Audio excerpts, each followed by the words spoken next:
नाज़रीन, Iran Israel America जंग के बाद दुनिया एक नए खतरनाक मरहले में दाखिल हो चुकी है। क्या ईरान ने शुमाली कोरिया मॉडल अपना लिया है? क्या ईरान के पास पहले से एटम बम मौजूद है? मशरिक़ वस्ता में जंग बज़ाहिर वक्फे में दिखाई दे रही है, लेकिन असल में पूरी दुनिया एक ऐसे खतरनाक मोड़ पर खड़ी है जहां किसी भी लम्हे सूरत हाल जो है वो एटमी बहरान, आलमी माशी तबाही और बड़ी ताकतों के बराह रास्त तसादम में तब्दील हो सकती है। ताज़ा तरीन इतलात, सफारती नकल व हरकत, फौजी धमकियाँ और ईरान के हालिया बयानात ने वाज़ह कर दिया है कि आने वाले दिन इंतहाई ख़तरनाक हो सकते हैं। सबसे बड़ी खबर ईरान के जौहरी प्रोग्राम को लेकर सामने आई है। ईरानी जो पार्लिमानी हलके हैं और सरकारी शख्सियात ने वाज़ह इशारा दिया है कि अगर अमेरिका या इजराइल ने दोबारा हमला किया तो ईरान यूरेनियम को 90% तक अफजूदा करने की तरफ जा सकता है, जिसे हम वेपन ग्रेड यानी एटमी हथियार बनाने की सतह समझते हैं। ये सिर्फ एक धमकी नहीं, ये पूरी दुनिया के लिए एक वार्निंग है, क्योंकि 60% से 90% तक पहुंचने का मरहला सबसे खतरनाक समझा जाता है। अमरीकी हुकाम भी मान रहे हैं कि ईरान अब खौफनाक हद तक एटमी हथियार के करीब पहुंच चुका है और यही वो मुकाम है जहां शुमाली कोरिया मॉडल की बात शुरू होती है। ईरान अब शायद वही रास्ता इख्तियार करना चाह रहा है जो शुमाली कोरिया ने बरसों पहले अपनाया था। पहले मुज़ाकरात, फिर वक्त हासिल करना, फिर खामोशी से अफजूदगी बढ़ाना और आखिर में दुनिया को ऐसी हकीकत के सामने खड़ा कर देना जहां फौजी हमला नामुमकिन हो जाए, क्योंकि सामने एटमी ताकत खड़ी होती है। शुमाली कोरिया ने यही किया था। अमेरिका धमकियां देता रहा, पाबंदियां लगती रहीं, मुज़ाकरात होते रहे, लेकिन आखिरकार प्योंगयांग ने अपनी एटमी ताकत हासिल कर ली और दुनिया कुछ न कर सकी। अब मगरब जो जितने भी मगरबी तज्ज़ियाकार हैं उनका कहना है कि वो ईरान का जो ये एक खौफनाक एक इकदाम है, ईरान भी जो नॉर्थ कोरिया है उसके मॉडल को अपना रहा है, यानी कि डिले, नेगोशिएट, सर्वाइव, न्यूक्लियराइज, यानी वक्त लो, मुज़ाकरात करो, बचो और एटमी ताकत बन जाओ। ये वो वाला मॉडल अपना रहा है।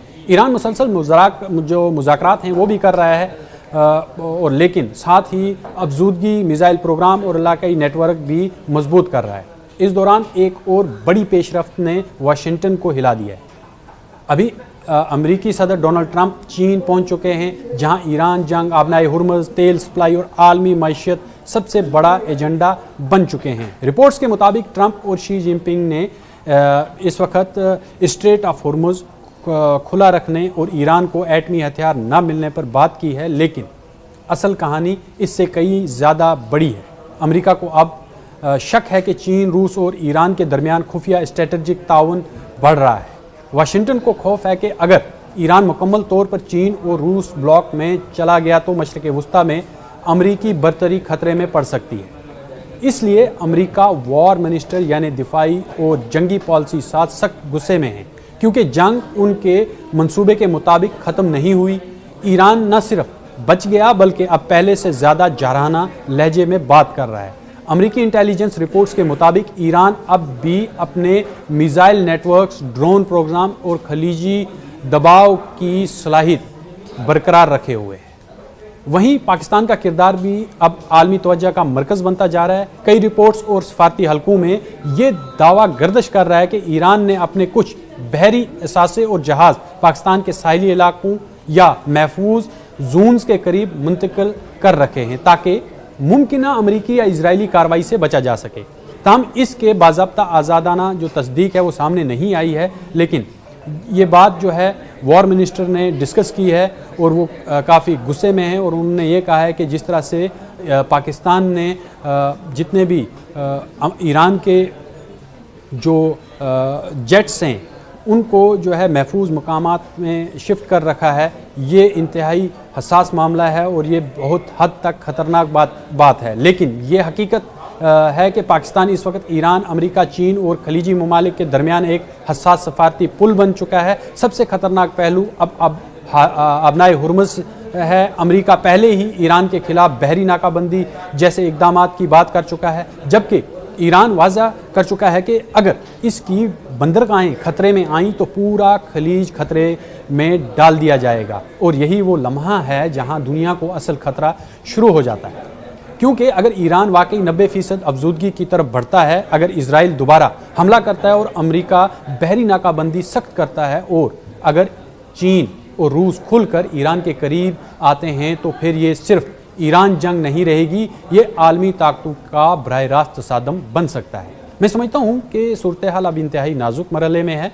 जंग मुकम्मल ख़त्म नहीं हुई है, बल्कि ये स्ट्रेटजिक पॉज यानी ख़तरनाक वक्फे में दाखिल हो चुकी है। हर मुल्क अगले मरहले की तैयारी मुकम्मल तौर पर कर रहा है, और यानी अब जिस तरह से बातचीत आगे नहीं बढ़ पा रही है, नाकाम हो रही है, तो कहीं ना कहीं ईरान और अमेरिका ने पूरी तैयारियां जो हैं वो अगले मरहले की कर ली हैं, और इजराइल भी पूरी तरह से तैयार है। जिस तरह से वो लबनान पर अटैक कर रहा है, ईरान वक्त खरीद रहा है अभी, और अमेरिका दबाव बढ़ा रहा है। इजराइल अगले हमले के लिए तैयारी में है।